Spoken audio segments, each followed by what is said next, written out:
What's going on, everybody? My name's Dallas. You're listening to VicFoodStories, and this is the place where we talk about food in and around Victoria, British Columbia. And today, I'm in one of my favorite places. I'm at the new location of Ithaka here with Dimitri. How you doing, buddy? I'm doing well, my friend. How are you? Doing very well. This has been a long time coming. Like when you first told me that you guys were going to be moving, I was so curious where it was going to be because you kept it under like lock and key. You didn't want anybody to know. And then you brought me in and I got to see before this place was done and to seeing the transformation that's happened and what it looks like now. This space, what does it feel like to come into this new space, moving from the old location? Well, I'm going to jog your memory a little bit because I can't remember exactly the date. I think we had arranged to have a coffee date. So I wanted to share some ideas with you about something I had. Oh, way back in Otavio. Yeah. We went there. Oh, yeah, we went for Yeah, coffee. that was in like February. That was in February. So my thought was, because I knew you were doing, the podcast and so on and so forth. And,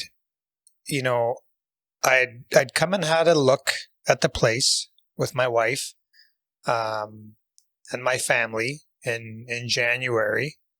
And everything was kind of very preliminary. But my thinking was, I thought about you and I thought, hey, why don't I have Dallas, maybe come and have a look before we do anything to my new location. And that got my mind kind of, thinking. And then I reached out. We had a call. We had a coffee together at Otavio. I talked to you about it. I couldn't give you all the details because nothing was a slam dunk at that point. But I remember being very excited to share that with you. And I thought maybe you might be interested in seeing like a before and after, situation. And, I expressed to you like some of the ideas I had, like, this restaurant would have a lot more space. I'd have like a bar compared to the old, location, so on and so forth. And, you kept kind of digging to get some information off of me as to, where it was or what it was going to be. And, you were interested. And then all of a sudden, as you know, things in the world changed. Because you didn't sign like the lease for this place before COVID hit, really. No, at all, right? No. It was after that. Yeah. So what happened is that, our place was at some point, on the block to be, become a development. It was really hard because we would have our customers coming in for dinner and we're, very engaging with our guests and, we have our, regulars as well as people visiting, but our regulars would be coming in and I would be like, hey, how's everything going tonight? Nice to see you.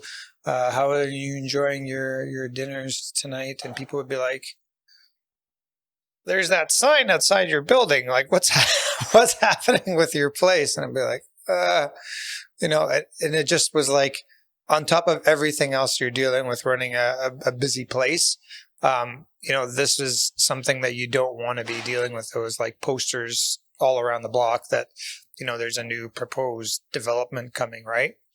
So, yeah, that was, unnerving because, for myself, I just want to go in and do my job. We want to take care of the people. We want to feed them, make them happy and so on and so forth. And kind of knowing that in the future, like, where are you going to be? Where are you going to go? It's not a very pleasant thing to be having to deal with. Well, that uncertainty it's not calming. Just having that sort of above your head. Oh, and no. So would you guys still be in that location if things weren't sort of going to be changing there in the future? Or do you think you would have moved at some point? No, actually, there was a bunch of different scenarios that were unfolding for us.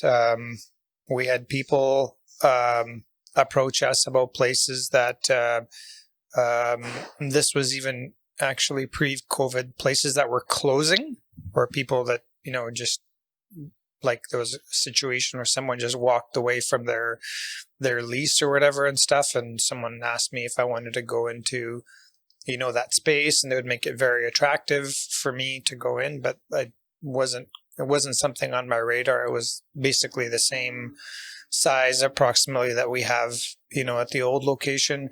Then we looked at a new development within, a new condo that was being built. But one, it was extremely expensive. There would have been maybe from, let's say, 80 seats, maybe there would have been 100 seats per se, but just the way of the size of the space, if the space would have been like perfect, like the way you wanted it, then maybe, but the price tag and how the spacing wasn't the right fit, for me. And then I looked at another place actually, very close to here, that was another different kind of ethnic restaurant. But again, it was the same size. And then I was looking at the pictures in the kitchen and I was like, so nothing really had total appeal to me. What ended up happening was I actually had my mom, because we're good friends with the Mavrikos family. So George Mavrikos, one of the brothers that, introduced Victoria to Romeo's, pizza. So he's in Nanaimo now, and he has a restaurant called Milano's, and he's the owner of this building. He had called my mom and said, hey, my building's vacant. Would you be interested in, taking it over? I think it would be the perfect place for Ithaka. And for people that don't know where we're talking about right now, this used to be Milos. This used to be Milos, yes. This is at 716 Burdett Avenue, right beside the Chateau Victoria, right across from the Double Tree Hilton, and basically right behind, the Empress Hotel. I used to be a busboy here in 1991. Oh, really? Yeah. Full circle. Full circle, yeah. So my mom was like, hey, George wants to, talk to us about Milos. And I said, no. She's like, no, you're not even interested. And I said, it's too big. It's like 165, 170 seats or whatever. So I said, I just want like 80 to 100. I don't want to go too much bigger than what we're at. So I go home and I went to bed that night and I had just a terrible sleep. I had this terrible sleep and I'm like tossing and turning and I wake up in a cold sweat. I had this vision in this dream that someone else took over this place, spent some money, fixed it up, gave it some love, and their food maybe wasn't like what our food was or whatever, but because they were the only Greek family-owned and operated restaurant like in the downtown core, they had basically took over my client base sort of thing, right? And so then I called George. I said, George, I need to come and have a look at the place. So I came down. I met with George. I came down with my wife. I met his wife, Dina. And, I walked through this place and, honestly speaking, like no one had been here in a year. It was not in the most impressive, condition when I, came across it.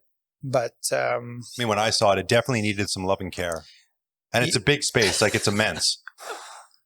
I remember when you came in the first time, and I wish I would have had a picture of your face because you were like, I don't know. So yeah, but this is where vision comes in because you knew what it could be. Well, yeah. So look, my wife Edith Jean, who used to work at the Fairmont, she was a conference services manager. In January, she tells me, I want to come work, with you. So I said, okay, we'll give it a shot. If you like working with me, fantastic. But if it's not for you, then, you're going to have to find something else. But let's try it.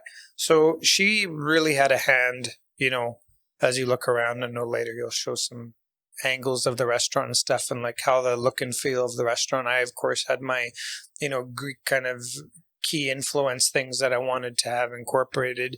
But I had also seen this place like back in the early 80s, 90s, and it didn't look exactly like this, but it was white and blue, like the traditional Greek colors, the Greek island kind of look. And we just kind of, went to town with a, Santorini, Mamma Mia kind of look. And everyone that walks in here, like, loves the curves and the angles and, the elements. Like, we have these, timbers on the ceiling here in the lounge that are just gorgeous and so on and so forth. So, and you did keep some of the artwork.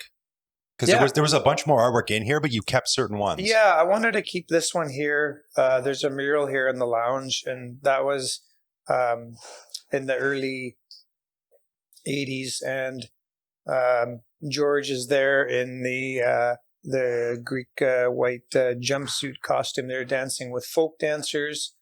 And the funny thing is that the fellow on the end there, he was one of the head waiters here for George. And I went to Greek school with George's kids, as well as all the Mavrikos family's kids and others in the Greek community. And Frank and Yanula and Frank, after Milos, they went and opened up Passeros, which we bought and transformed to Ithaka. So there's a lot of history in that picture. So I wanted to keep certain things. That's amazing. And for anyone watching, I'm going to put a photo up, or not watching. There's going to be a photo of that mural up on the video that you'll be able to see what he's talking about.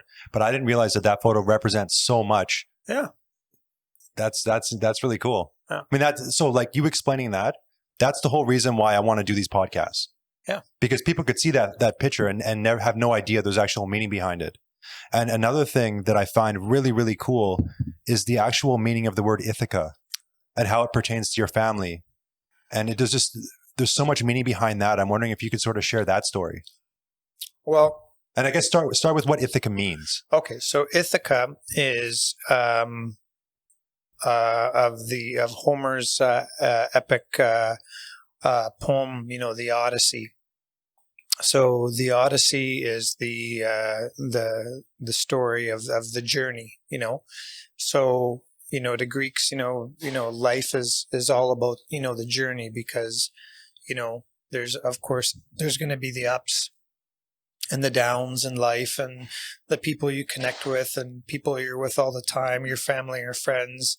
So often, especially in difficult times, like we're going through, now, maybe a year and a half ago, there was actually a really great time that you were going through, but didn't maybe seem much to you then. But now you're saying, oh my gosh, like, do you remember when we were with Gary and Susan and we were on that, tinner aluminum boat on the Shawnigan Lake, the four of us, 2 feet apart from each other, and we're like fishing. Well, of course you can't do that now, but maybe at the time it just was like another ho-hum, camping weekend. But like now, looking back on your life, you might say like that was like super, fantastic. So with the Odyssey itself, like the poem, it's like a 400-page poem. One of the things that I think is very neat about, some of the ancient, Greek literary works is that poem, like, yes, it was later like chiseled and inscribed or whatever and stuff, but that was originally like told orally. Like the 400 pages of poem was recited by memorization from one person to the next. And it was, one of the most famous, pieces. So, I look to my own journey. I have behind me, I have my saxophone from my Claremont band when I was in grade 9 and 10. And, with that saxophone, I went to San Francisco with the high school band and, performed in San Francisco with Claremont. And I remember those numerous Victoria, Day, celebrations, and we had our outfits. And the American bands would come and they had like crazy, ridiculous outfits because they were all like for football teams in the States. But, we still tried to represent, But we would start walking by Mayfair. That's where the parade. Did you ever do the parade? No. Okay. So No. you had to start by Mayfair Mall and you had to go all the way down and march playing and you would stop here. Really? At this corner. Yeah, that's far. Yeah. So I remember when I was in grade 9, a funny Milos related story. So I finish and I had $5 in my pocket. So I had $5 and I knew where Milos was. Now the funny thing is I knew the people that had Milos, but I was a little bit shy when I was in grade 9.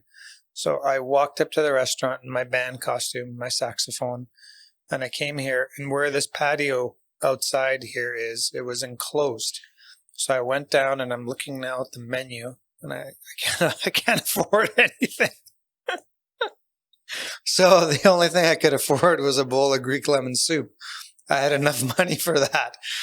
And so they brought me a basket of bread, so I ate my soup. Then I had more bread and then ordered another basket of bread because I asked if it was complimentary. They said, yeah. And I ate my soup. I had my $5 and I left. But that's part of the reason why I have that saxophone, because there's a little bit of a story kind of ties into like, full circle, of the journey.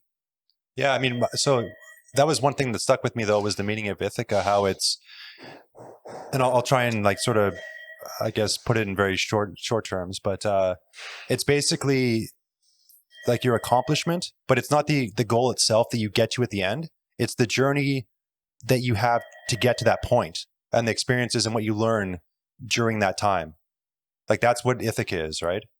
Yeah. And again, going back to the home, like the Odyssey with King Odysseus, he left. He was supposed to be gone for 10 years. He leaves for 10 years. He goes and fights with the other kings to rescue Helen of Troy. So he's in Troy. He wins the battle with Troy, and the hero of the battle was Achilles, but Odysseus was clever. He was the mastermind of it all. But when he won the deciding battle in Troy and they burned Troy to the ground with the Trojan horse and all that sort of stuff, he desecrated the temple of Apollo, and then he cursed the gods and he says, I'm Odysseus, And so that's something I always try and keep in check with myself and also with my team, is that, like we've done well, we've been well received, we've had fantastic awards over the years, this and that, but it's so important to stay on a level, frame of mind. In the example of King Odysseus, he was so excited about winning the battle and he was telling the gods, I don't need you. That's why he couldn't get back to Ithaca, because Poseidon made the sea angry and so forth. He lost his men, he lost his ships. Then he was stuck with the Sirens. The Sirens were seducing him, so on and so forth. But it's basically you begin at a point and actually you come back where you started. And sometimes in life we feel like, oh, I've never gone anywhere. And it's like, actually you have. You just have to give some thought and like, maybe, we don't appreciate this part here, but when you go and do the full lap, you say, hey, you know what, that was pretty nice. That was pretty good what we had going on there. But it's just kind of, someone who's playing that, high stakes poker kind of thing or whatever. And like, they're always, betting that big, pushing all the chips and they don't have anything in their hands sort of thing, right? It's like, well, once, twice, so. Because you guys, like as a family, you were in Victoria, you left, and then you came back. Yeah, we did that a couple of times. Oh, a couple of times. We did that a couple of times because we had a restaurant in Kenora, Ontario. So that's the original restaurant. So was that the Plaza? That's the Plaza. Yeah, we've had that since 1969. And so your parents opened that, right? Opened that. My sister Tina and I took that over in 2004. And I was with her for about 8 years there, and I just, needed a change of scenery. Like Kenora is a beautiful place, but the -40 in the winter kind of leaves a little bit to be desired, so to speak. So, I ended up coming here for a visit, and I just said, you know what? I'm going to stay out here. And that was it. But then my other sister right now, who's visiting and taking care of my dad, she lives in Greece, in my mom's hometown. And her and her husband also have a cafe. So they have a cafe. I've showed you some pictures. It's, on this beautiful harbor of Nafpaktos. It's right on the water. You have all these boats and this Venetian castle like harbor, right in front of you. But, all of the family has been involved in restaurants and feeding people and being hospitable. That's all I can remember from my, my earliest memories. That's one of the things that stands out to me every time I've been to Ithaca. Like, I've walked in, and it's not uncommon to be greeted with "Welcome to my family's restaurant." Yeah, that's it's just through you and your family, just Greek culture and the hospitality being shown to me is like paramount. It's like a pillar of it seems like of Greek culture based on what you've told me and what I've experienced. Well, I was researching once upon a time, and apparently where the origin of Greek hospitality kind of really kicked in was that actually Zeus, and from ancient Greek mythology had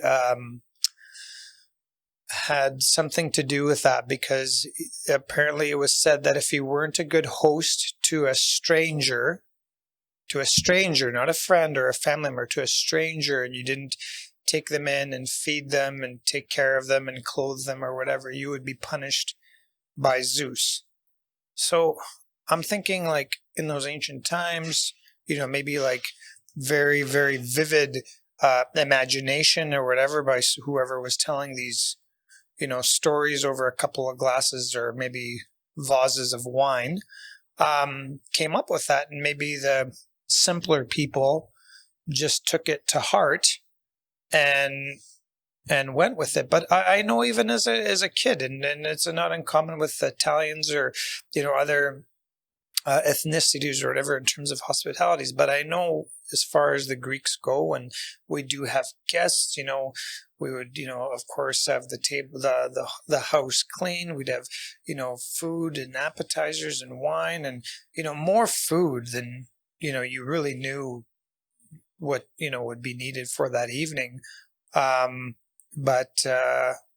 It's just, I don't know any other way, like with the Greeks, like even if it's like we're just stopping by for a coffee, 3 hours later we're there, like, eating and drinking, and it's not uncommon to just stay the night because, I for my honeymoon, I went with my wife Edith last summer to Greece. We had a lovely honeymoon. We went to Santorini, we went to Corfu, and we were in Nafpaktos as well. But we were only in Nafpaktos for like 4 or 5 days. We went for 2 weeks, and then the rest of the time we were on those 2 other islands. But it's so hard to go to Greece to visit my relatives and family because everybody wants to see you. And a coffee will not suffice. Like, they're going to roll out the carpet and bring all the food and cook for you and, like,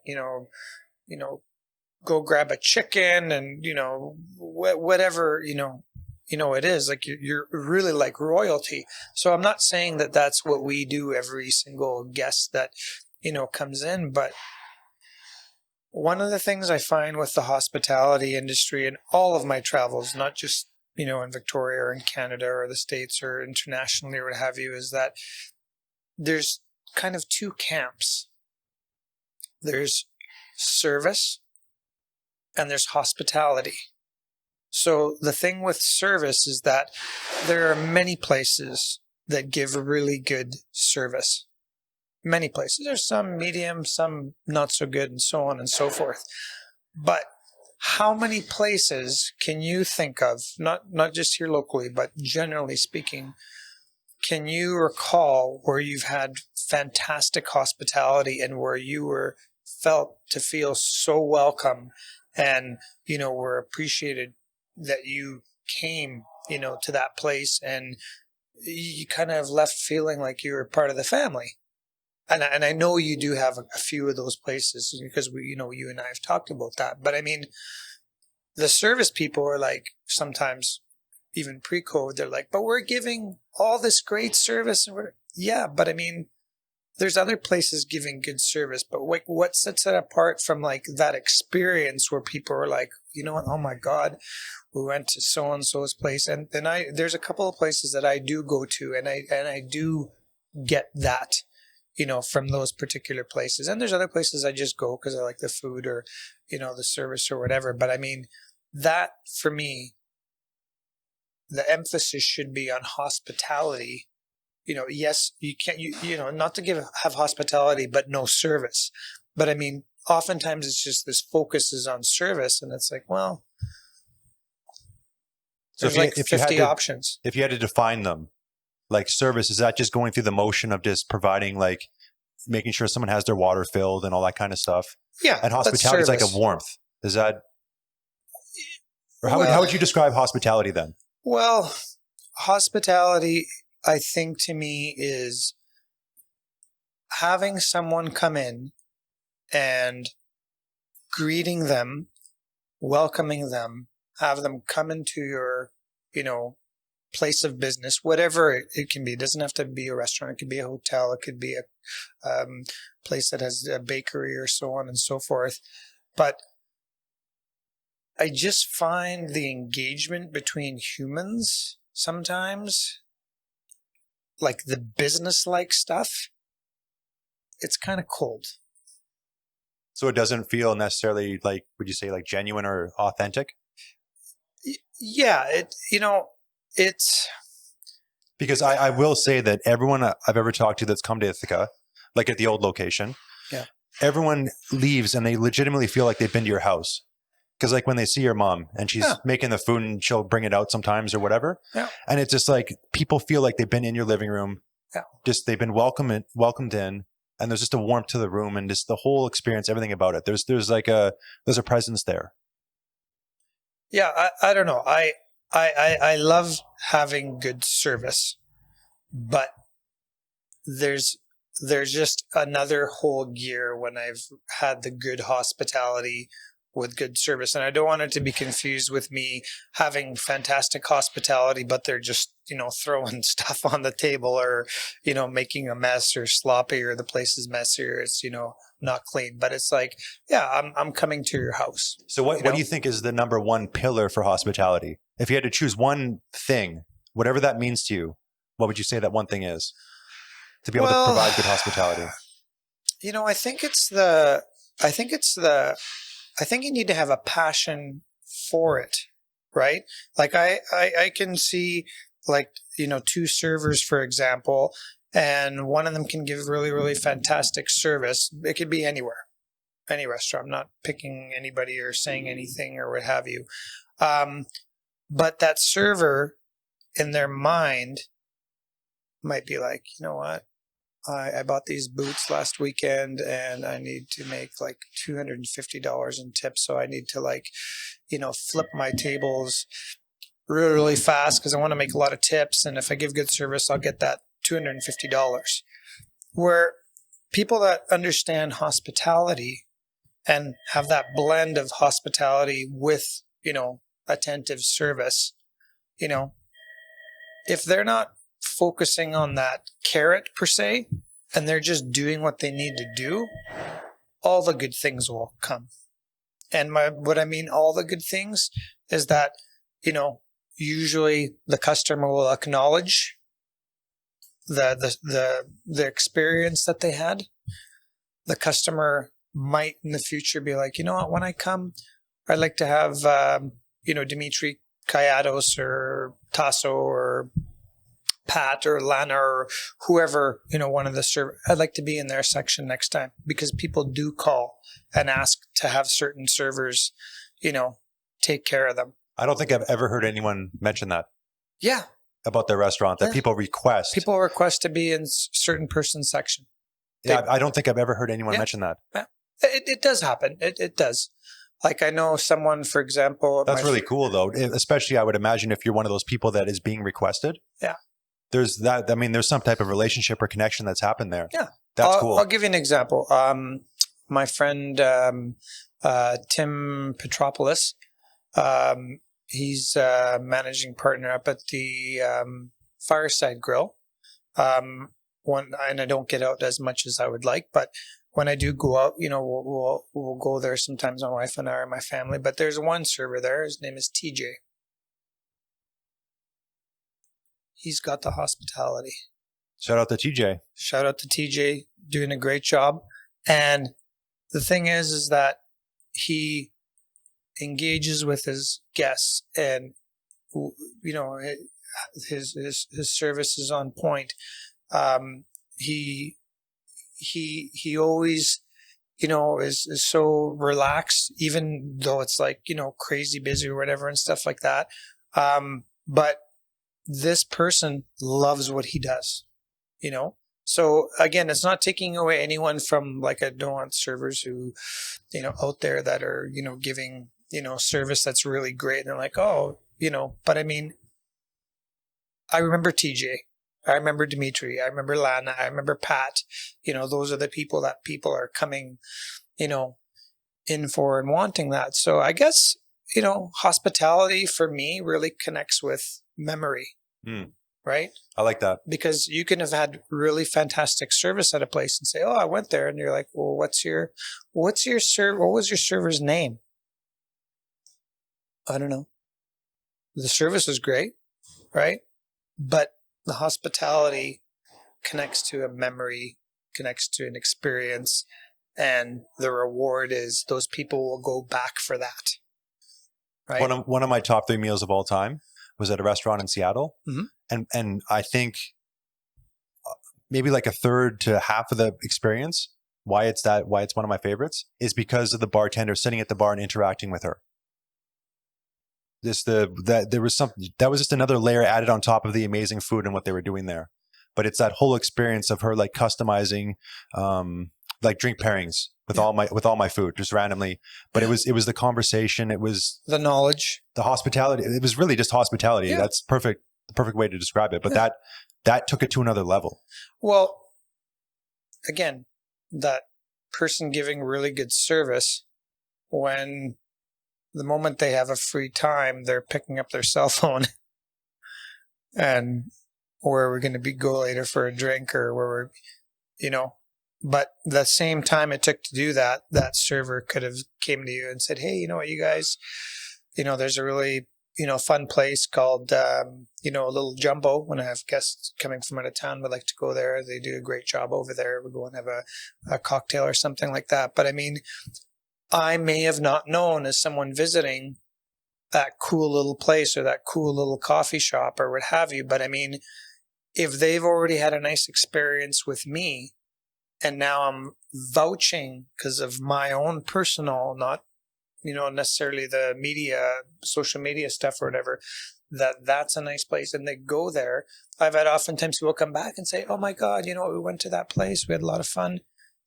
Now, that's just, building like momentum, like, it's not uncommon for people to come in normal times, and they were like, hey, we're coming up like every 4 months or every 6 months, because some of our neighbors to the south are close and they can do that.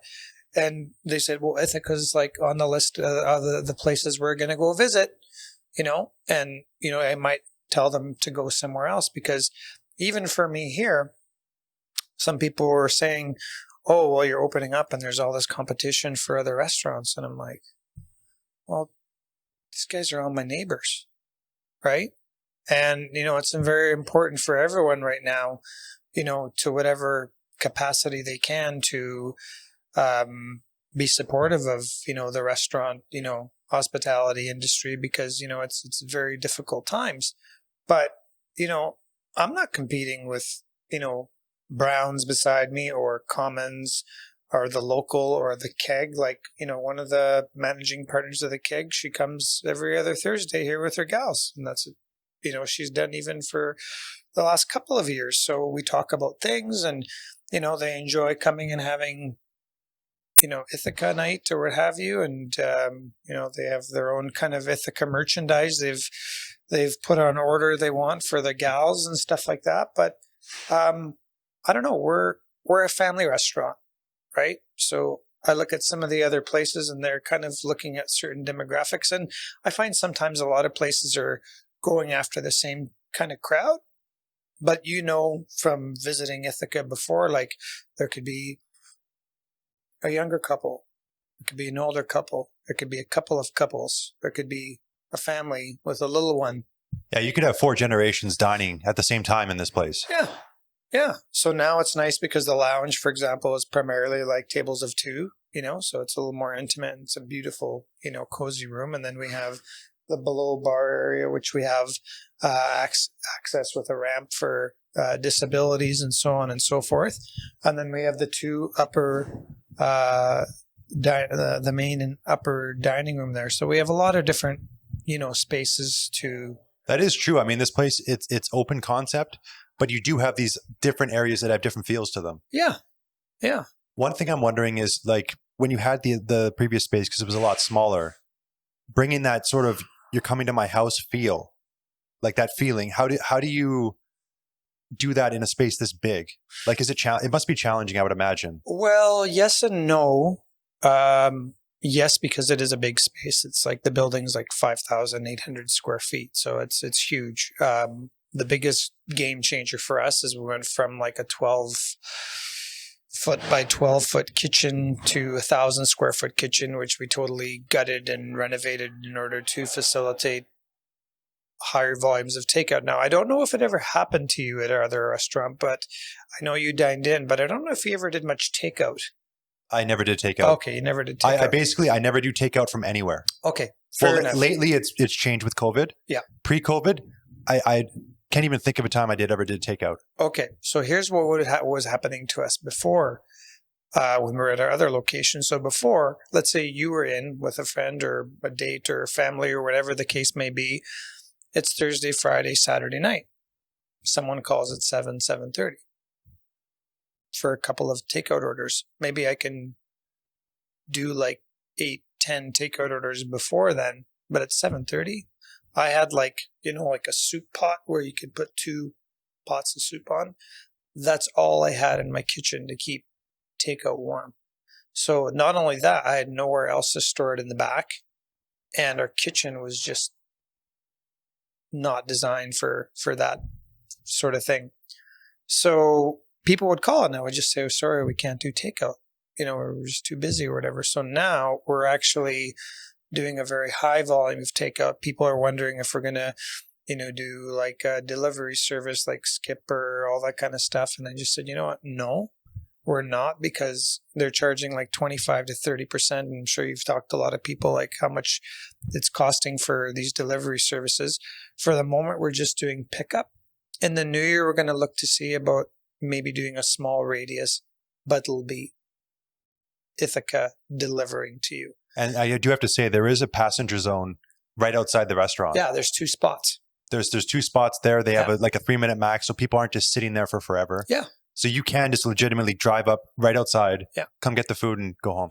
What I did was in the kitchen in the back room area, we have an area, and then we took, some steam tables there. So we have like 4 steam tables. Once the meals are prepared, they're put there off to the side, out of the kitchen's way. Sure, you come pick up your order. Okay, Dallas, this is your first takeout. We have everything, bagged everything, and off you go. And, so far it's been really, really well received. That upgrade in the kitchen space, though, just that whole back area, I can't even describe how much of an increase that is versus before. And especially with you guys doing the renovation in the kitchen here. Yeah. Like that must just be like wonderland for someone working in that kitchen, because it's all like brand new stuff. Yeah.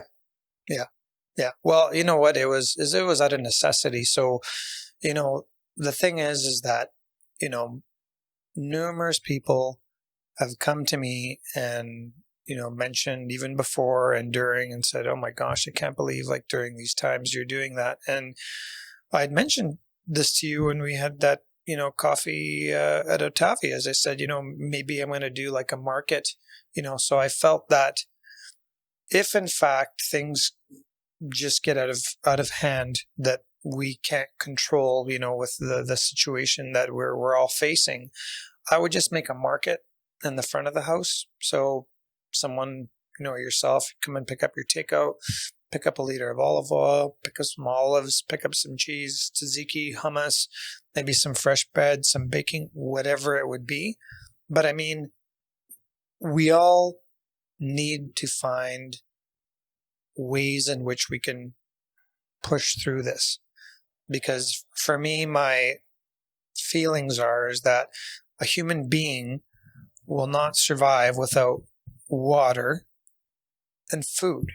So if you can't have people come inside, that was the key for me, is that the size of that kitchen, although we had to do a lot of work to it, was like, even if we can't seat inside, we're going to turn things around. I'm not going to lay off my staff.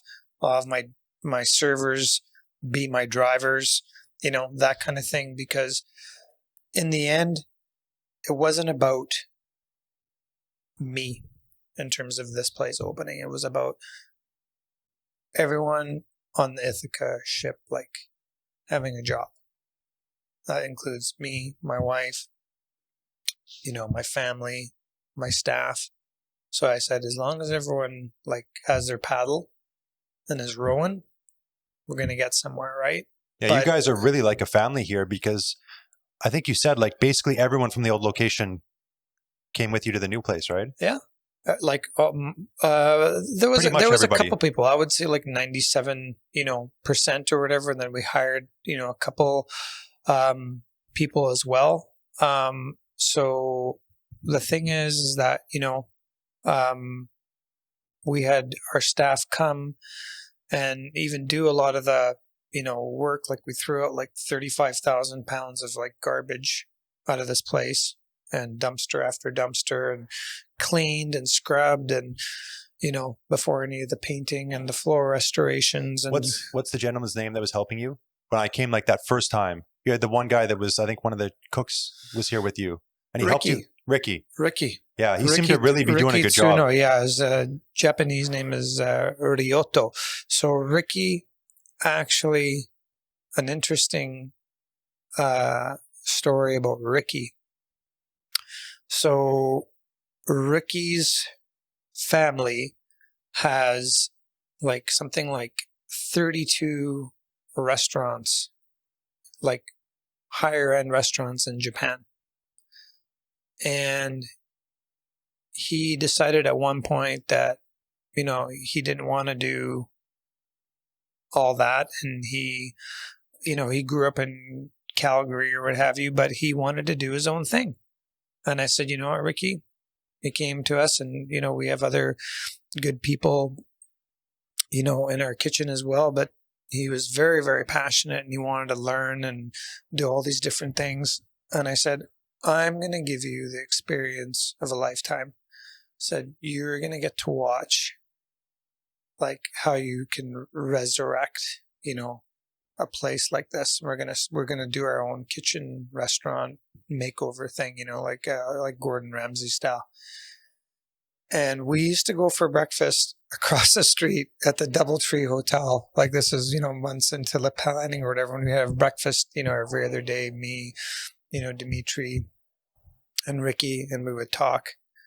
And then when it came time to doing work, like some people were available for this or some people were available for that. But the amount of work he did, like outside of my wife and I, like I would say he did the most work besides like the two of us from start to finish. And, I thank him for that. And, I think it was a really good experience for him to have, because like one day he would like to do his own thing or what have you. But I mean, sometimes people are like, oh, I don't want to teach this person too much because, then they're going to go or whatever and blah, blah, blah. And I just said to him, I go, Ricky, I want you to stay with me forever. But I know the only way that'll happen is that if you're always learning things. I know the day I can't teach you something, you're going to go, and I want you to go. Right. I But love yeah, that. he was my right hand for me for that, for sure. Yeah, the times when I stopped in, because I was here 2 or 3 times. Yeah. He was like on the ball, just doing work. Oh, he was ripping stuff out with me, and it was pretty crazy. What was that whole experience like for you, sort of doing the whole renovation in here and just being like every day just going hard? Well, as you know, Joe Perkins did the order up video for the restaurant, and we talked about the Rocky doll that I had, and they went to town with that. The Rocky doll's in the office. He's having a nap now. Sylvester Stallone's old. No, but you know what the thing is? It honestly literally felt like every single like Rocky movie, like all the beatings like combined, like physically and mentally, because mentally you were always on your radar was all the madness with COVID, right? So you can't deny that fear.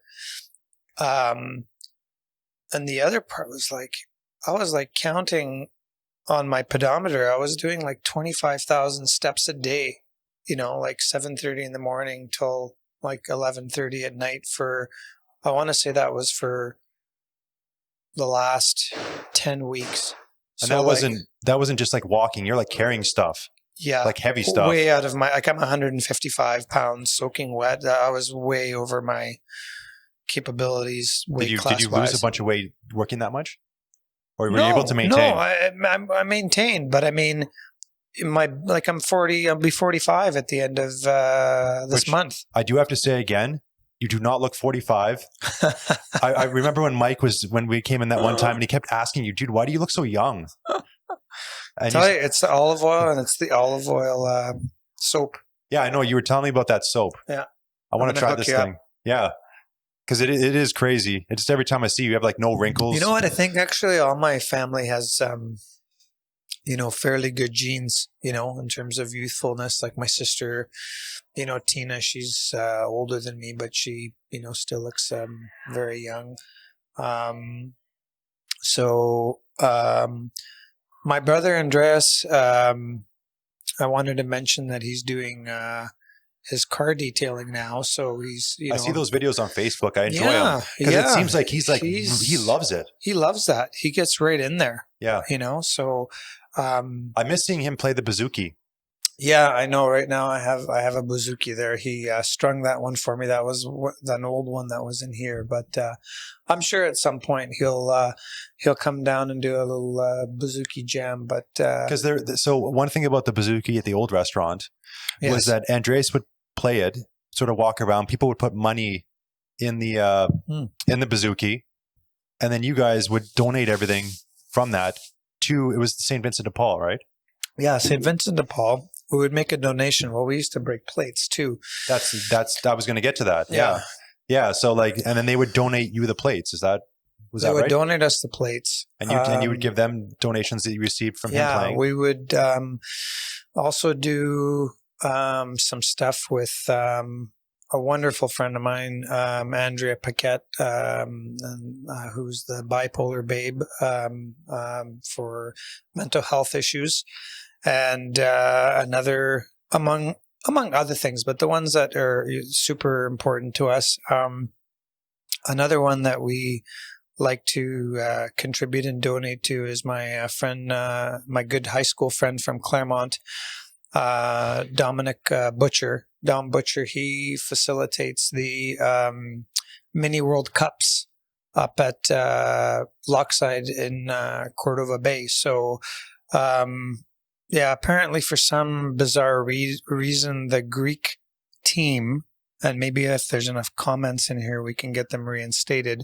The Greek team has been not present recently at the Mini World Cups, but I'm hoping social media likes can make a change to that. But no, they do a great job with the kids. I don't know how moving forward that's going to be. I'm sure they're going to find some solutions to all of that. But I saw some people playing soccer at a couple of fields recently. Yeah, Are you playing right now? I've played 2 games. I played last Wednesday, and I'm actually on Dominic's team. He invited me to play, and I initially was on the fence because with the restaurant, but the team that he plays on has the red and white stripes of my favorite Greek soccer team, Olympiacos. So I signed up. They got you in. It got me in. So you mentioned the plate smashing. Yeah. And I hadn't actually done it before. Like I'd seen it at the old restaurant. Oh no, that's not true. We did it. So the very first TV segment that Mike and I did On the patio, on the patio. Yeah. And I forget the gentleman's name that was the cameraman, but he had the camera down on the ground and he was committed. Do you remember that? Because we were smashing plates. Yeah. Those things actually flew at him and cut him. So, really? Yeah, do you you gotta be careful. So he was on and he wanted us to keep going. So he's bleeding and he's getting the shot of like the thing smashing right in front of the camera. That was actually really funny. But yeah, there's something about smashing a plate that there's people some get satisfaction. Yeah, there's people. Well, I recently had a very good friend of mine come in have his birthday, actually in this room at this table here. His name is Tyler Hansen, and whenever he comes to the restaurant, he's very shy. So I always would like make tent cards and some posters up in the restaurant, and it would be Tyler Hansen Appreciation Night. So he would come in, I'd tell him, okay, come by and say hi, I have a beer, I have a calamari or something. And so he would come in. And then just as we were, doing our like Zorba's dance or whatever, and I would be like, and ladies and gentlemen, we have here tonight the one and only Tyler Hansen. And he would be like turning like red like a tomato, the poor guy. So anyway, he came with his family. I put up some posters here and there, but we took the whole family. I had plates for them all. And we went out into the lane here because it's a safe place. And I had like the 12 kids, not the 12 kids. It was the 6 adults and 4 kids or whatever it was, and grandma or whatever. And they were breaking the plates on the side there. So what is the significance of breaking a plate and yelling Opa? For people that don't know. The true like origin, like first ever time it happened. I don't know the rhyme or reason why, but from what I've figured over the years, it just basically comes down to, the moment, and you're with your family and you're with your friends, and it doesn't even necessarily have to have, been a meal, but just like people gathering, and in that moment having a nice time. And, the Greek dancing is kind of like spontaneous, but it can like last all through the night. Anyone who's ever been to a Greek party before. And at some point, there's going to be someone who's going to take the plate, who's going to throw the plate, smashes, we yell Opa. And I think the essence of it is that, we're living in the moment. We're enjoying this time together. We can replace that plate, but we can't replace like the feelings that we're, sharing right now, So what used to happen is when you used to go to like a Greek place to listen to music, like it would be like tables of 4, 6, 8, couples together, and you'd have bottle service and, your drinks, and they'd have like fresh cut fruit and some nibblies or whatever. And you're listening to the performer on the stage. Well, once the dancing would start, there would be stacks of plates. I remember this like in the early mid 80s. And plates this size, and you would be dancing, and I would just start breaking them all around you. But see, then it just started getting like out of hand, and then people would be, like drinking too much, breaking plates, and then Get a little bit dangerous potentially. Dangerous. So then they switched it. So then they said, okay, no more plates at the club, thing anymore. We're doing the live music. So now they have this other thing. So now what they do is when you're there, so you could be with the same scenario, but you have baskets of carnations. So now you're dancing with your lady. Way safer. Well, you'd think. Oh, So now, I guess we're going to slip on him or yeah, something. exactly. Okay, never mind. So now it shows, you're throwing a bat, but you're paying big money to do this, right? So you're throwing the basket, on your woman, she's throwing on you, whatever. But sometimes you just see like these people and they have like 10 baskets of flowers and they throw them on the person. It's almost like a Gatorade bottle dump after a big win. Yeah, because imagine like stepping on all the plants, right? And so the girls are wearing the heels and then all of a sudden it's going like that. So yeah, it's quite interesting. But, I love to go out with my family when I'm visiting in Greece to go listen to Greek music. But like, they go till like 5, 6 in the morning. So it's like you got to like sleep because you're not going out till 12. Like here, we're used to going out like 10, 11, and then we're done by 2. Right? I'm at the point now where I want to go out at like 6 and be done by 9. Yeah. Yeah. So you got to like stay up to kind of do that. And then you go and eat after. You go and eat like 5, 6 in the morning. You want to have like souvlakis. Yeah. Why is it so different? It seems like in other places in the world, because this is not uncommon to be eating for like 5 hours and have a long meal and not start eating until like 11 o'clock at night. It's just different. And I think too in like Greece and in Italy and maybe in Spain, for example, like there's that like little nap, too. That nap, it's great. In the afternoon. What's the ideal The length for a nap nap? is like you have lunch. Yeah. And then you have a nap for like an hour. An hour nap. Yeah. So you're actually going into like the different stages of sleep at that point. Yeah. If I sleep for an hour, I wake up all groggy and I don't feel very good. No, it's good. It's good. Yeah. Cause it's too hot. It's like 1 o'clock, right? Yeah. So it's like 40 degrees. So it's like not a bad idea to let it cool down a little bit, but they call it mesi meri, which means like half of the day. So half of the day, you kind of half day nap. Okay. Yeah. So that sort of gets scheduled in for everybody. Yeah. See, I'm a 15-minute nap guy. My body, if I just fall asleep, I'm going to wake up like 15 minutes later. So one thing I wanted to tell you about was my grandma. So this is my dad's mom. So my dad's mom was the origins, for example, of a lot of the foods that we prepared at the plaza and then at Ithaka, which, we brought here. And then she taught my mom Maria, a lot of these techniques. And my mom kind of added her own stylings to them and so on and so forth. But, our restaurant in Kenora, we started in like 69, and it was like Canadiana, like veal cutlets, hot turkey sandwich, steaks, pork chops, that kind of stuff or whatever. And then that transformed like slowly with like a Greek menu because the regulars were watching us eat at the family table, the Greek food, and they were like, oh, curious, and what's that? And my parents would like, so some of the regulars give them that. And I think my parents' restaurant in 69, I'm not sure exactly once where the switch went to in terms of like Greek cuisine being introduced. Now, I won't be as so bold to say that, we were the first restaurant to have like Greek food on their menu, because that's not the case. But I would say for a small town in Canada, like we might have been one of the first small towns that had that volume of a Greek menu, during that time, because even a lot of restaurants in like Winnipeg, for example, didn't have a lot of the items that we did have, right? So, and you were explaining earlier that in Winnipeg they have the biggest cultural.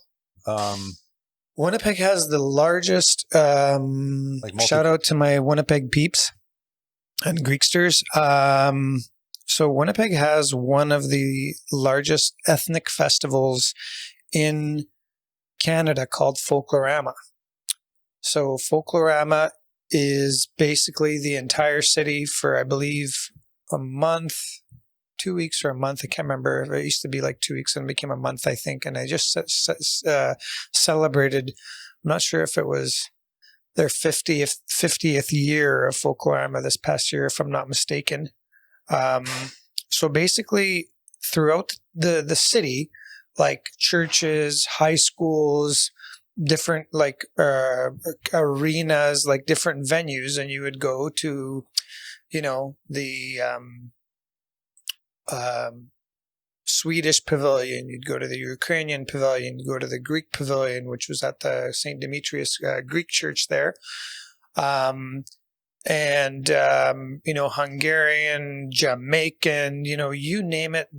There was a pavilion pretty much for every, ethnic background, from the, Aboriginal community as well, so you were able to go and you'd have like a little passport, and they would like stamp your passport to all the different venues you would go, and you would try all this amazing food from all these different, nationalities, cultures, ethnicities, so on and so forth.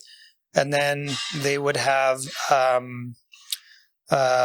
dancers and costumes and, heritage history and so on and so forth.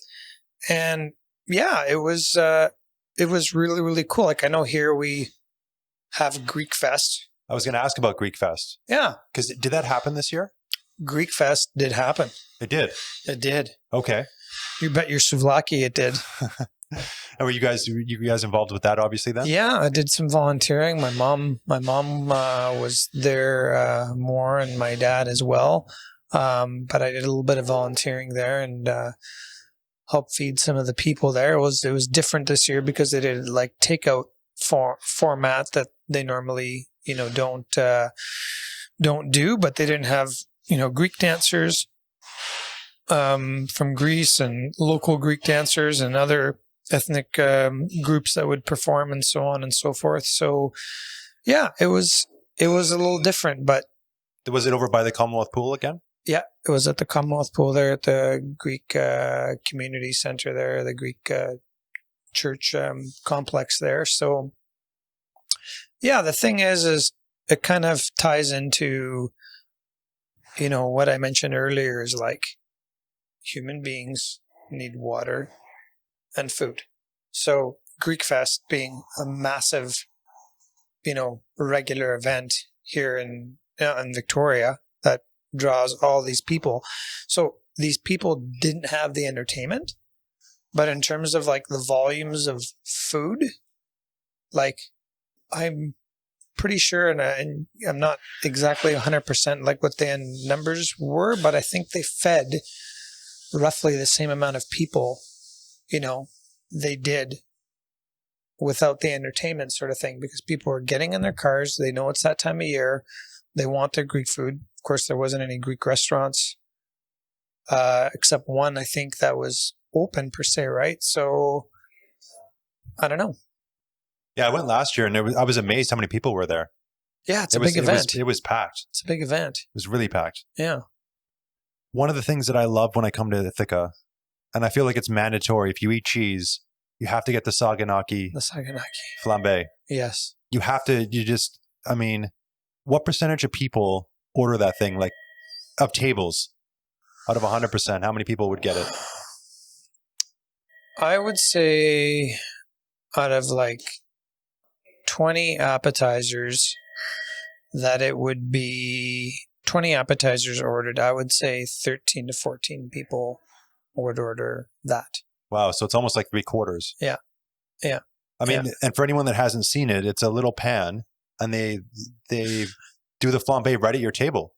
So just like a wheel of real Parmesan cheese, we have the wheel of the Kefalo Graviera. It's called Kefalo Graviera. So we have that, and it comes from Greece, and it is from the northern mountains of Greece. It's a sheep's cheese. Now, as we know, feta, as far as Greek cheese, is the cheese that people know. But, I love feta, but saganaki is on a level of its own, I think. So I take that wheel, I cut it into like roughly 92 pieces. I'm the only person that cuts it. I don't let anybody cut that. It's me. So I have a little joke with the ladies, and I say to them that, I have my master's in Saganaki, right? They're like, yeah. Just cut the cheese. Come on, get it going, give us the stuff. So I cut it up and get it all sorted out there. So one day, because I went to school for graphic design in Winnipeg once upon a time. So I made a Photoshop diploma copy from the University of Thessaloniki, and I put Saganaki Master on it. My name, everything stamped, look top shelf, put in a nice frame. So I have all the cheese that's cut, and I have a picture with this frame. So then I post it on our Facebook page for the restaurant. And then all of a sudden, I said, I finally got my master's in, Saganaki. So then people are like, oh my God, that's incredible. We think that's just great. Way to go. And I was like, oh my gosh. Okay, so now it's like gotten out of hand, right? So then this girl that my brother knows comes in with her family, and she walks up to me and says, I just want you to know my family and I are so proud of you. I said, for what? She says, you got your master's in second. I'm like, no. So I joke gone too far. But I do have the diploma though. Yeah. There's something magical about getting that flambe and having a little bit of wine with it.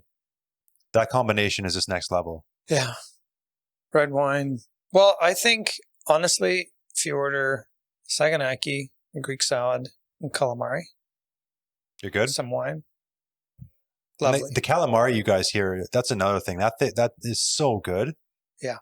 That's like, to me, if you're going to have calamari somewhere, you come here and have it. Yeah, we have good calamari. Well, really, the whole appetizer platter that you guys have as well. Yeah. Like the last time I had that, I came in and I wasn't that hungry, but I ordered it. And I ended up eating the whole thing by myself because it was just so good. I couldn't stop. I was amazed when I ate it all because when you bring it, that one in particular, I don't know if it's always laid out like that. Yeah. But I did post a video or a picture of it online on the account, and it looks like the Millennium Falcon from Star Wars, the way it's laid out. Well, I don't know. We try. I know. That's not intentional, but that's what it reminded me of. But it was so much food, and all of it was so good. So, like, what are the different pieces? If you look at that platter, what's on there? On the appetizer platter, we have the Greek salad, we have the spanakopita, we have the keftedes, which are the Greek meatballs. We have tzatziki, we have calamari, and we have hummus and pita. Yeah, that's a great one for two to share. Then we also have the Greek platter. And we also have a veggie platter as well. So those are, platters that people, can share. Our number one menu item, I would say, is the roast lamb. Really? Yeah, the roast lamb shoulder. Has the menu changed in the transition to this new space? Well, we started off with like a smaller menu, and we've kind of tweaked it a little bit as we've gone. What may be forgotten sometimes is we are moving into a new space. We are getting our footing. We are trying to get familiar with how things work, where things are, our space, our timing, and everything like that. Now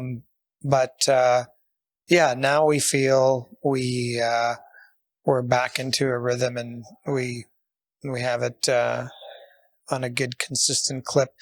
And as I mentioned to you earlier, I didn't really want to, we did a soft opening. I didn't want to do a grand opening because, it's not just like leaving Ithaka, we call it 1.0, and coming into 2.0, and you've renovated this place and it's way bigger and there's more space or what have you, and you just clunk the 1.0 into the new space and you open the doors and then you're off and running.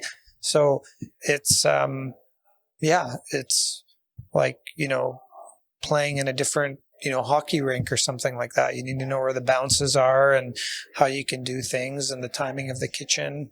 But now we've got a better understanding of our volumes and especially with takeout, how to be able to facilitate takeout and stuff like that. So yeah, I think we found our stride, and it's so lovely with our regulars. We're so excited that we're back and supportive and calling, and people were bringing like flowers and wine and doing their happy dance or whatever, and they were like, oh my god, we didn't know if you were going to open again and blah blah blah. But yeah, when I put up a couple stories about you guys reopening on Instagram, the response I got from people was like real excitement. Yeah. They're like, oh my God, they're reopening. I didn't know what happened. And people were just like, they couldn't wait to get back in here. Yeah. Because I think you mentioned earlier that it's been well received since you guys have opened back up. Well, even myself, like there's been so many times that, I've been seeing our regulars and they come in and they're so excited and, their eyes are watering up and my eyes are watering up because it's like one, we're happy to see them, but like what we had to do in order to like get here, like I said, the whole thing with the rock, like I just felt like my face was getting caved in like for months, right? But it's like you just got to keep at it. So another thing you guys have here too is the Vulcan Beer. Do you have that right now? Vulcan Beer right now I do not have available. Okay. Because you're the only guys, or you're the only people that have this in the whole city, right? Yes. I am the only person that have Fix. So Vulcan, I had a place in my heart for, but I also have a place in my heart for the Fix lager as well. Okay. I really like that. And then we're the only place in the city that has the Alpha Estate wines. Actually, I think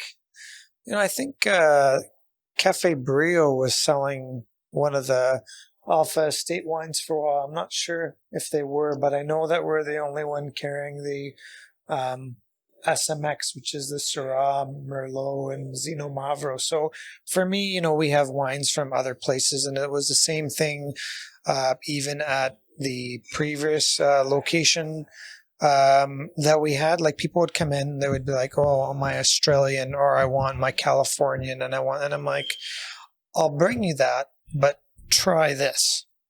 And it wasn't necessarily I was bringing them a Greek wine to try that was more expensive than what they were having, but it was designed for the food they were eating, just like you were mentioning the bartender that was pairing things for you, and it made that experience for you. So I ended up at my previous family restaurant in Kenora at the Plaza, having people that were really particular about the wine that would come, like, because Kenora is like kind of like the Muskokas. In the summertime, we have people that have cottages that, like the finer things, or would have you trying the Greek wines and be like, I can't pronounce it, but I want the one with the turkey logo on the label there, the turkey bird label on the thing there.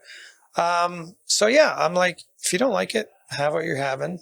But the Cananis wine, I don't know, is that the rosé? Yeah, is that the pronunciation? Cananis, yes. So yeah, that was cool. And then you explained the whole reason or the meaning behind the word. Yeah, so the Cananis wine, that is also tied into the story of the Odyssey. So when King Odysseus went what is now the island of Sicily, because those guys were lost, they were trying to get home, they were trying to get back to the island of Ithaca, and I do have that shot there, the big one that used to be over the round table there. I went to the island of Ithaca with my wife, but they were trying to get back to the island of Ithaca, and they couldn't do it because they pissed off, Poseidon and the gods. So they ended up on Sicily, and then that's where the Cyclops lived. And they went into the cave, and they were eating the cheese of the Cyclops, and then he comes in, he starts eating the men, he gets upset, and then King Odysseus has his wine, gets the Cyclops drunk, and then when he's drunk, the Cyclops says, "Oh, who are you?" He says, "I'm Kanenas." He says, "Oh, Kanenas, that's a nice name." And then the Cyclops falls asleep, and then they have the burning spear, and they stick it into his eye. And then as they're trying to get out of the cave, the Cyclops moves the rock, and he's like feeling for the men, but the men are tied underneath the sheep, so he could just feel the tops of the sheep as the men escape. And then he's yelling, he's like, "Kanenas did this to me." And then the other Cyclops all come. He says, "Kanenas, then why are you yelling if no one did that to you?" Because that's what Kanenas means in Greek. It means no one. Yeah, and it just again, the fact you have that wine and you have that story that you can share. Yeah. Like it sort of ties it in all again. Because you've always, every time I talk to you, you mention different things from Greek culture and tradition. Okay, well, tell me this. How often have you been to a place where you've ordered some wine with your gal, let's say, and it was a wine from California, and the person serving you told you anything about that wine, the story about it? It's just here you go. The only place I can think of where I get a real backstory on the alcohol being served is at Nowhere. They when they bring alcohol, when you get the drink pairing, they explain everything about it. Yeah. But like here and there, like that's pretty much it. Yeah. That's all I can think of. So at the other location, you used to have that little garden.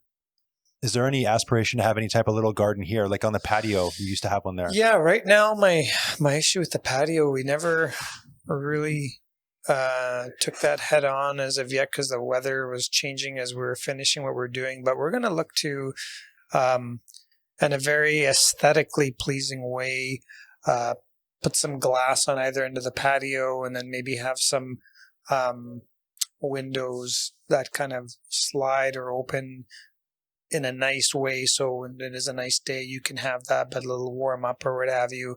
That's why we haven't put plants out there. Is because we're leery of having people seeking refuge on our patio at night or whatever and stuff. So I want to make sure I can secure it and there. So is there any other questions you have for me before I know we gotta wrap this up fairly quickly. Well, no, I can take a few questions. I just my Mama Maria. I'll let you sit with Mama Maria. Okay. She'll ask you the hard questions. Can we do two more questions? Yeah. And then we'll I know you got to get going because you guys are going to open tonight. I just wanted to know, are there things in the future that you have planned? Anything else besides doing that patio section out the front? Okay, so look, this is the way I'm looking at things. I'm meeting with my team and we're discussing all the potential scenarios that will be unfolding for us. Okay, so let's say, for example, we know there's Christmas. Well, Christmas, we can't have parties over 6 people because of the COVID restrictions, which is fine. We're compliant with whatever is necessary to be safe and all that sort of stuff. So we're going to look to develop a plan to put things together for people that have at home. So you want to order for your family or whatever, some stuff from Ithaka. We're going to arrange it so we can be prepared for a higher volume based on that, and maybe if, let's say, for example, we run into issues where there's less seating or what we have to understand is that we have to plan for everything. Like you can't just go week to week and not give any thought to everything. Like we all hope that things are going to go as well as they can, but you really need to be able to pivot and adjust. So we're kind of taking measures to be proactive, to look at all the different situations. So we want to see the best fit, how we can accommodate our guests dining in safely, but also if that can't happen, how we can have things. I've already had someone call me from a business and he wanted me to do something for his staff or whatever, and we're actually going to deliver it to them. So we are going to try and feed the people as best we can, as much as we can, because they want to be having some food from Ithaka, and of course we need to have their support as well to truck along. Delivery, like I said, we're going to look at that in the new year sometime. I think there also is going to be some level of market items that we'll look to soon have in place. And where's that going to be, that market area? Is it going to be in this area? I think what we'll look to do is we'll look to designate certain areas kind of like almost like in a decorative kind of manner without looking to like ghetto gypsy. So you could come in and say, oh, you know what, I'd like to pick up that item if you're dining in or takeout or whatever. You would just see certain areas instead of putting a huge area that takes up space, right? So thankfully we do have lots of space. So, and with your history in the hospitality industry and with restaurants, what's been the biggest lesson that you've learned through all that time?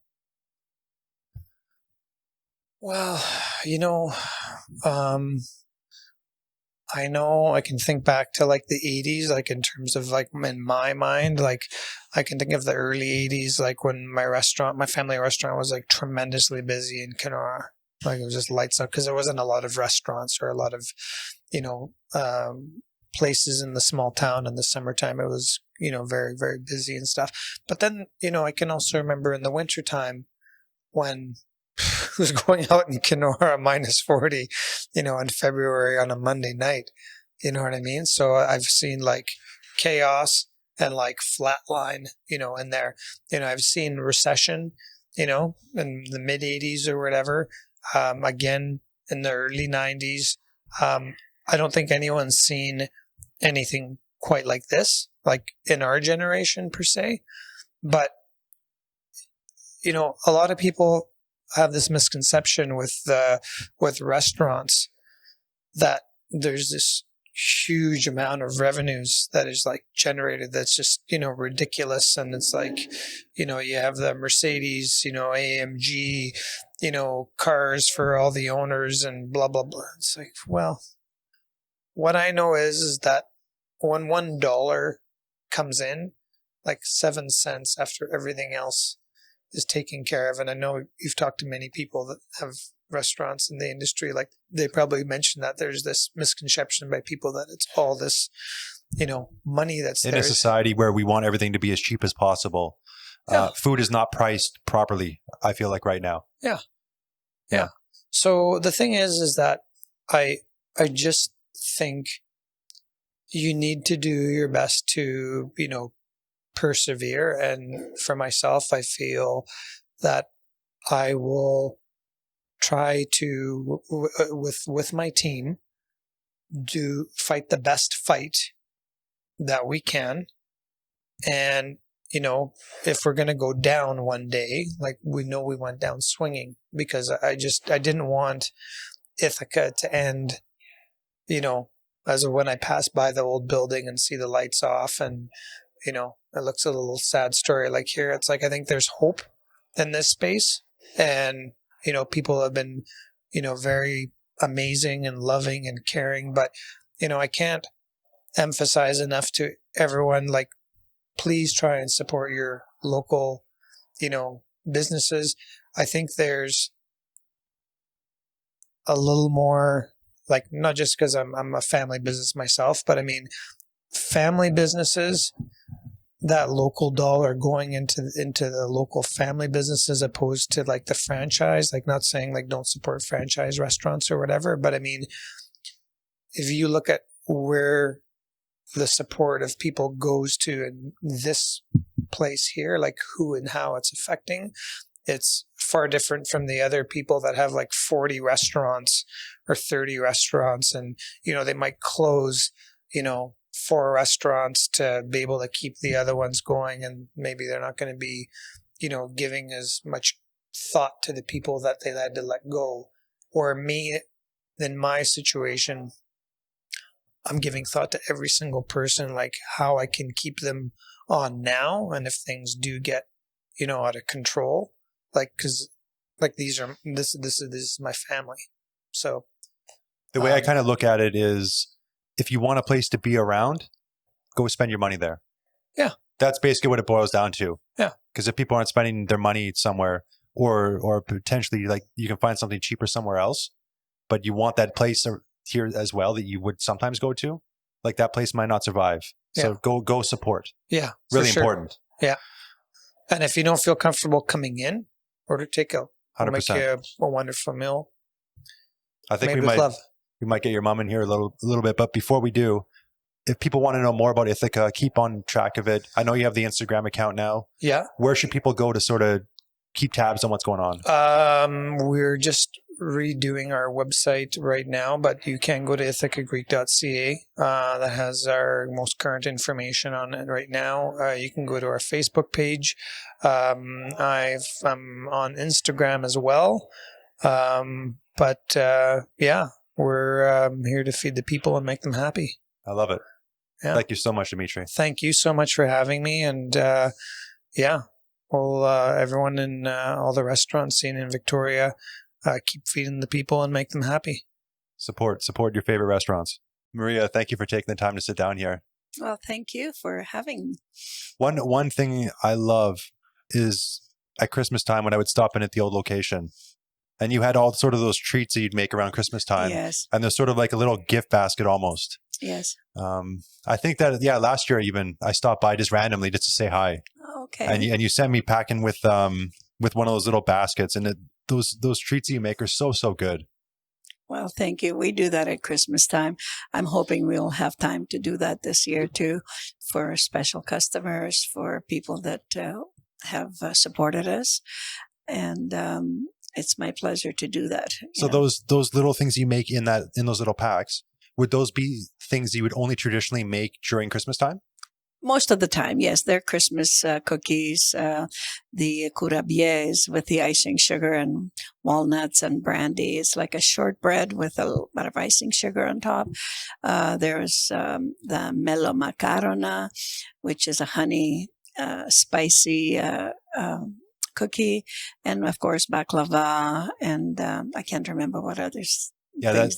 Dimitri and I had a piece of baklava, like a big one today. Yes, and that thing's but immense. I would make a smaller one and to give out in bite size. Of course, yeah, because that one we had today, like that's immense. Yes, that's a big piece. Well, yeah, you can share that with someone after dinner. That's so good. Thank you. When the other location sort of closed down, mm-hmm. was there any temptation for you to just be like, you know what, I'm just going to chill. I'm just going to retire. That was the original thought, and I kept saying, "This is it. I'm retiring." But I say one thing and do another, and I really wanted Dimitri to do well, and I said I will give him a little bit more of my time. Work keeps me on my toes. I mean, I can stay home and especially now with COVID, in the summer, I mean, it was nice. I was outside in my garden, but in the winter, it gives me a purpose to get up and put on clothes instead of pajamas and come to work. I enjoy it still. I really want to pass the baton to someone that can do what I do. And I have a couple of ladies in the back that do a lot of it. And, they're semi-retired too, and they don't want to be working every day. We're hoping that we'll get a cook that will embrace our cuisine and learn it, and we'll coach him as much as we can, so they can do it on their own, and we just come and visit, and maybe I'll come in and just do my ice cream because it's my secret recipe. Which, anyone coming here, you have to get the ice cream. I think it's a nice flavor. It's a mocha. It's chocolate and coffee, and a little bit of a liqueur in there, and roasted almonds, and it's a good combination, and people love it. Yeah, it was funny because Dimitri did tell me it sounded like that the ladies here were going to kind of retire and just sort of chill. But then once the wheels started picking up, he's like, once they came in here, they sort of took over. Yes. Well, we tend to do that. We're Greek, we're loud. We're a little, what is the word I'm looking for? Controlling a bit. But we do want things to always taste the same, and Greek food is not any threatening. It's good flavors. It's not spicy hot or anything like that. It's very comforting, I find. Yeah, it's comfort food. Most of the dishes in Greece, they're in a bowl, and you have bread, and you soak the flavors. But we have moussaka, which is a wonderful classic Greek dinner. We have the roast lamb, which is our big seller. Yeah, Dimitri was saying that's the most popular. We get the shoulder of the lamb, which is the best for flavor because it's got the bones in and everything. But we cook it, slow cook it for hours and hours, and the bones just come off it.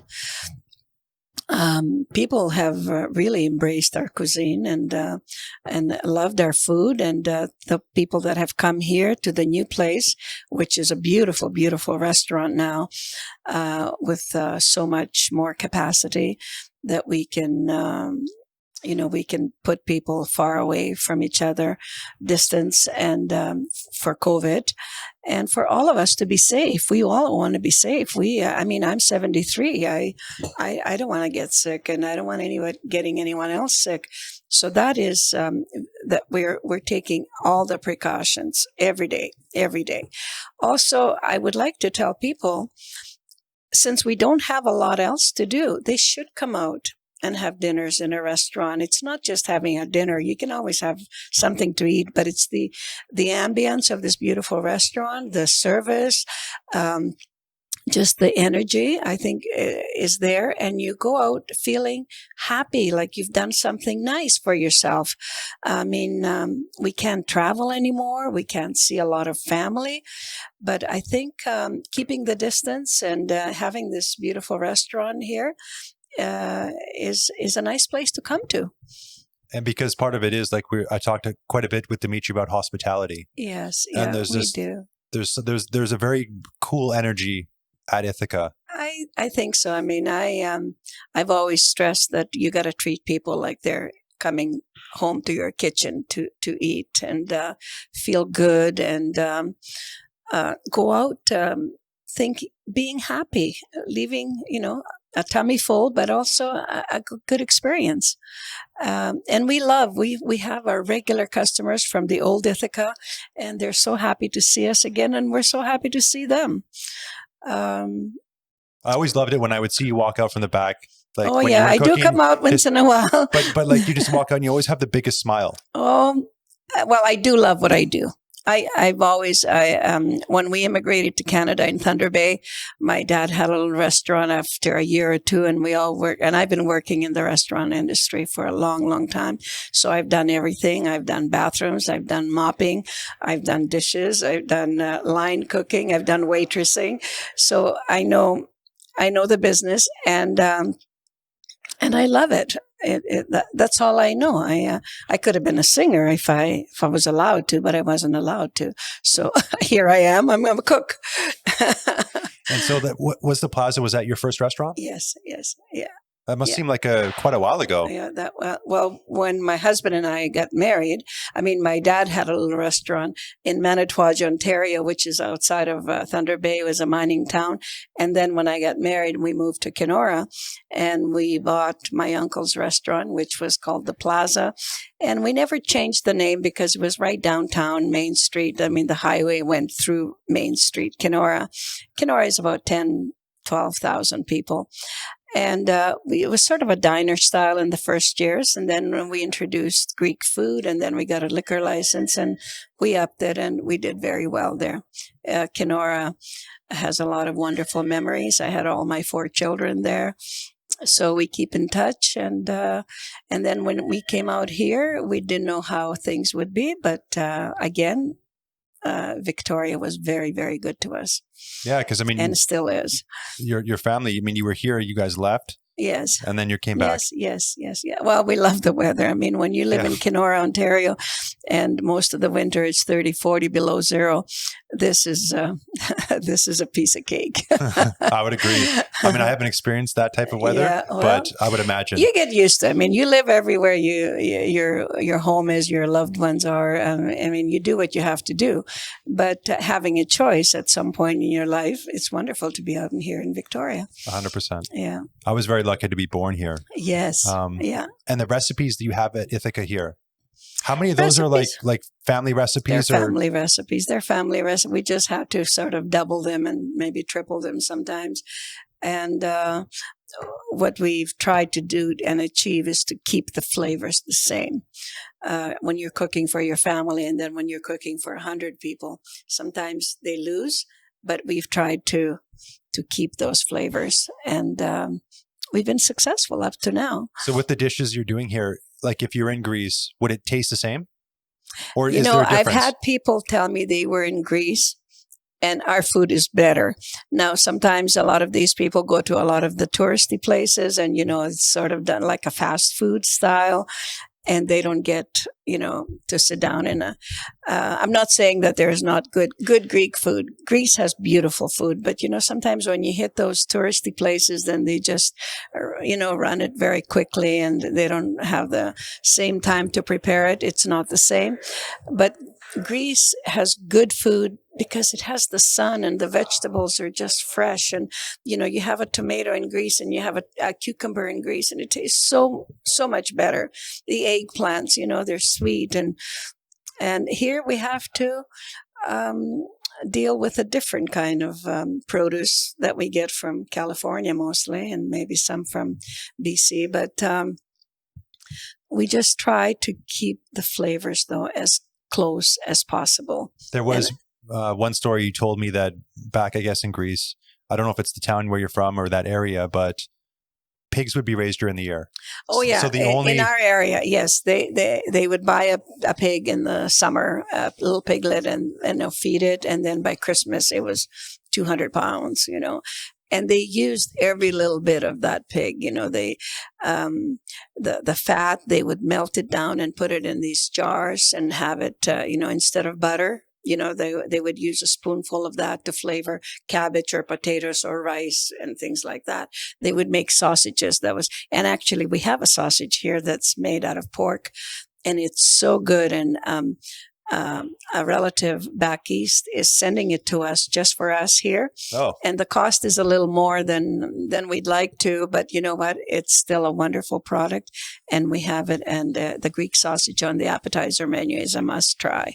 Oh, there you go. Yeah. So get the saganaki, get some Greek sausage. Yes. The sausage. And anyway, getting back to the Christmas traditions in Greece, yeah, we'd have a lot of pork. We would have the pork souvlakis, you know, in big chunks of pork meat. We would do the roast pork with potatoes in the oven. And this is in the days when I was being brought up. It was all wood stoves, and the flavors were just unreal. It was so magnificent. I can still taste it.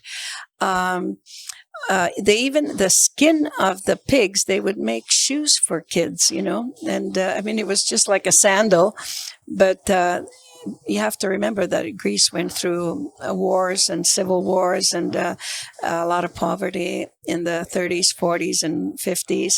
And then a lot of people immigrated to many parts of North America, Germany, Australia. That's why everywhere you go now, there's Greeks and there's Greek restaurants. But here we are in beautiful Victoria. We are so blessed, and we just love it here. And I hope people will love this restaurant as much as we do. I know that the city loves you guys. I hope so. Because when you were going to be reopening, I would put things up on Instagram, and the messages I received from people. Yeah, people were calling us. People were calling us even at home to say, "Are you going to reopen?" And in the beginning, we weren't sure, but Dimitri really and Edith, they really talked with George, the landlord here, George Mavrikos. He has Milano's restaurant in Nanaimo, and he owns the building, and this needed a lot of renovations, and Dimitri and Edith took it on, and we've supported them. And I think it's one of the most beautiful restaurants in Victoria right now. I love it. Yeah, this is such you think you're in a Greek island. It's clean. Everything is clean and done well. The decor is beautiful, and the food is good. The food is more than good. That's not to say it's good. It's way more than good. Anyway. But yes, thank you, Maria. Thank you for the time. Thank you. We wish everyone to a Merry Christmas. I guess we can start saying that shortly. I'm still gonna say that we should get out and support our local businesses, restaurants, and small stores, because this COVID is not going to go away too soon. I hope it does, but we all have to support each other, and I'd like everyone to keep healthy and safe and well. Beautifully said. Thank you, Maria. Bye-bye. Thank you. Thank you. And for anyone looking for what I'm doing, you can go to VicFoodGuys.ca and everything will be up there. Please give a like, subscription, comment, all that stuff on whatever you're consuming this on. And I will be back next Tuesday. Have a good day.